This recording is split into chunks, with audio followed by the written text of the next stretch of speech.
Okay, so I made this card a couple of days ago, and I really, really love doing it. It reminded me of when I first started stamping. I joined Stampin' Up! In 2008, and there were no dies. There were some punches that went with your stamps, but a lot of stamps you just stamped and you were done, or you stamped and you had to color them in. And so I had so much fun doing this because it was just fun, and it was, kind of nostalgic. So I'm going to show you how I did it. This is two different stamp sets. It's a Cut Above and Woodland Wonder. You've seen me use Woodland Wonder before for the tree. Let me get that card to show you it again. Okay, so here's the two stamp sets, a Cut Above and Woodland Wonder. And as you remember, I did a video of making this Z card with Woodland Wonder. So cute, but you can also make the tree a little shorter. So that's, and after I stamped him, and I'm going to show you what was on the back of this one. Let me do that, show it to you in a minute, because what I was doing was I was doing the reverse stamping, and so I stamped him, and then I did, like my video shows how to do it, and so I stamped him the other way. So look at this.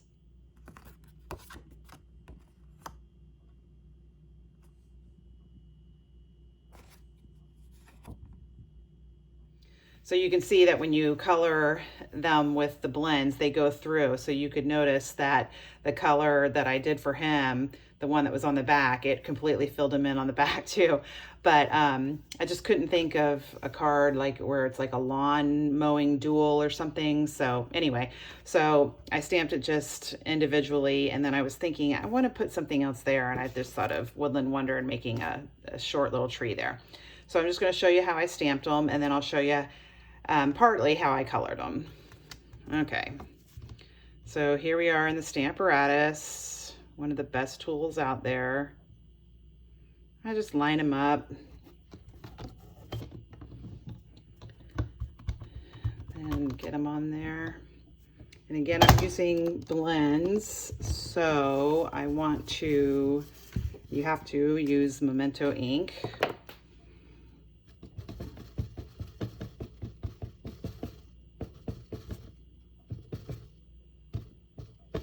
Okay.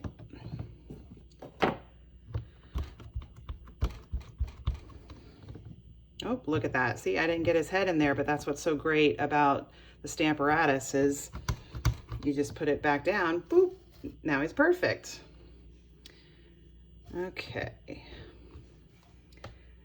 So now for the Woodland Wonder, be very careful with the magnets. People who've been to my classes can tell you what can happen if you let them get too close together.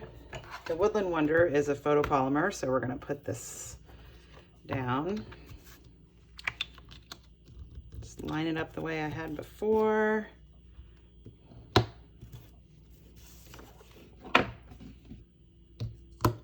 Okay, so here's Woodland Wonder, and we're going to use this one.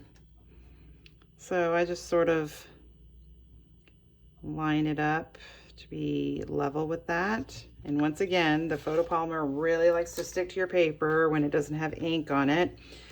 So I just flip this over to leave him on there. So he likes to pull it up.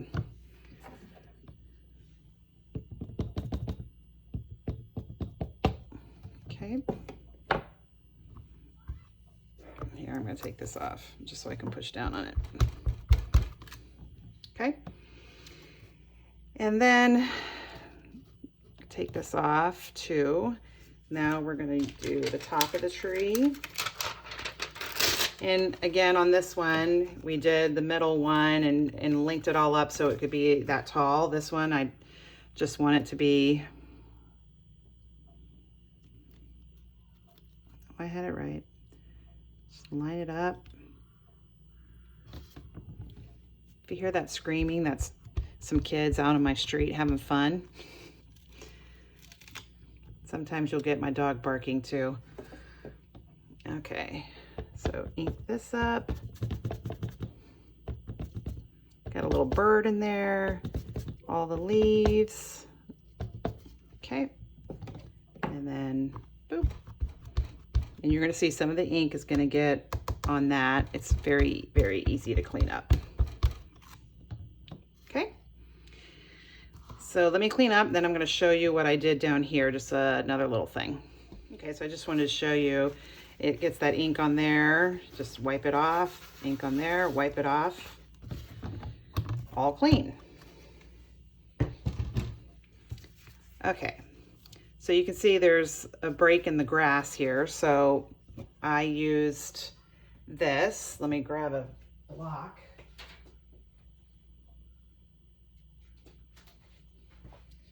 Okay, so I cleaned this from using it the first time because you don't want the extra, any leftover ink or any ink that's still on there, because you're just going to stamp the grass. So you don't want this, you know, going back on there.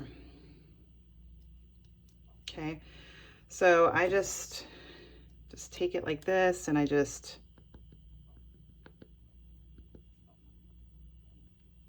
ink that up a little bit. Okay.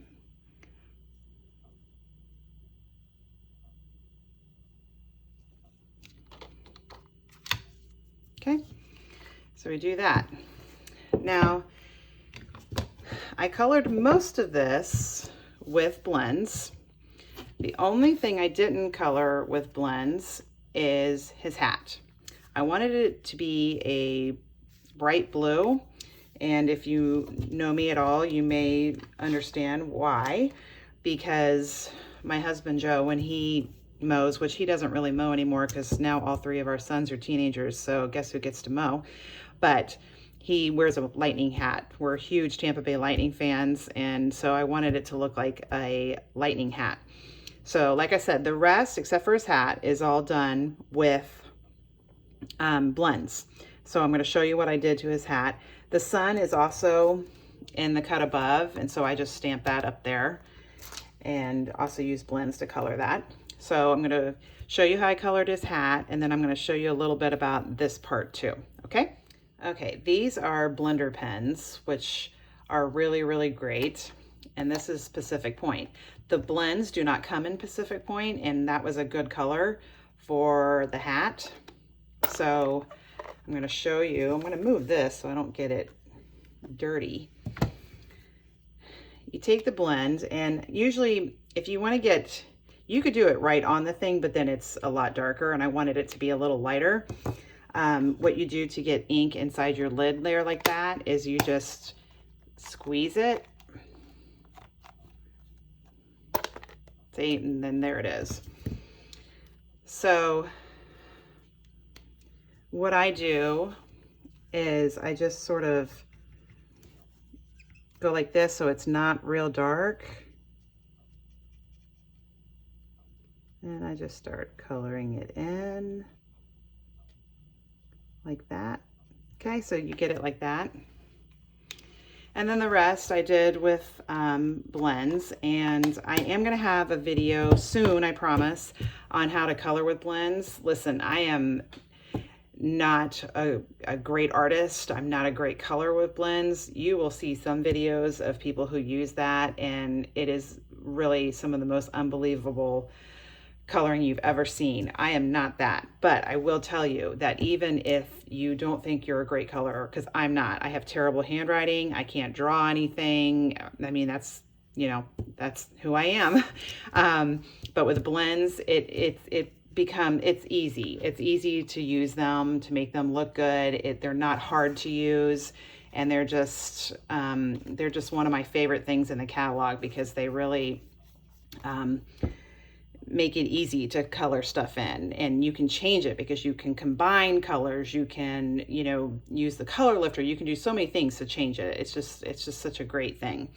And you can see also for him, the video that I shared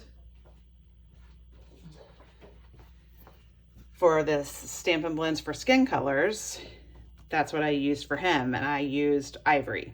So it's ivory with petal pink. And that's what I use. He's got his face, his arms, and a little tiny bit of his legs. And that's what I used for that. And then the rest, daffodil, soft sea foam, granny apple green down here, soft sway, you know, all different colors. If you go on my website, I'll link all the different products I use, including which colors I used. But I was going to show you about the sentiment too. Okay, you can see the sentiment says you're a cut above the rest, and that is actually from that same stamp set that the Lawnmower guy is from. You're a cut above the rest. I wanted to stamp it and I wanted to cut it out because obviously to put it there, and I was doing it in granny apple green, if I do, you're not going to be able to see whatever word above, you know, when it's stamped on the tree that's colored with soft suede. It's not going to show up. So I wanted to be able to either punch it out or die cut it out or whatever. And so here's many messages.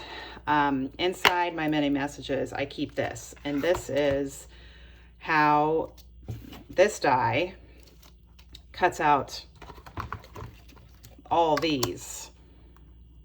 Let's see if I can figure it out. Yeah, well, you can't figure it here. There you go. So it does all of them all at once.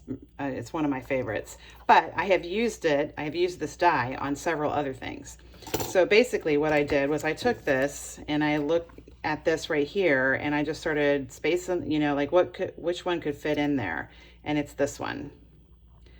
So I just stamped it on a little piece of basic white paper, and then you put that little piece. This is the one I used right here. You put it underneath that. So you don't have to use a whole sheet of paper. I just did a little piece under there, ran it through the machine, gave me that. And what I did, because it was going white on white, I used my sponge with the Pacific Point and just sponged around the edge to make it kind of stand out a little bit. So there you go. There is a card. It took me about, oh gosh, I mean, from start to finish, taking out the breaks I had to make to go take my dog out, or, you know, whatever else I had to do around the house.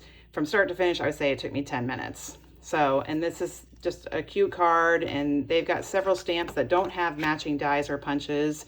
And I think, especially if you're new to stamping, this is a great way to start.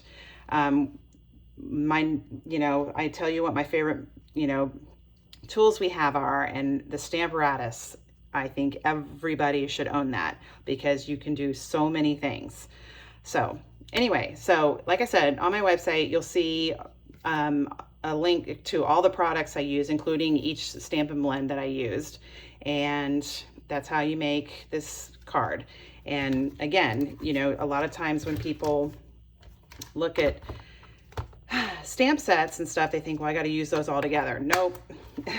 I am here to tell you, you can put different ones together all the time, even though you may think that what could you put together with that? There you go. There's a guy mowing the lawn, going up to not a very big tree, but a tree. Okay, let me know if you have any questions.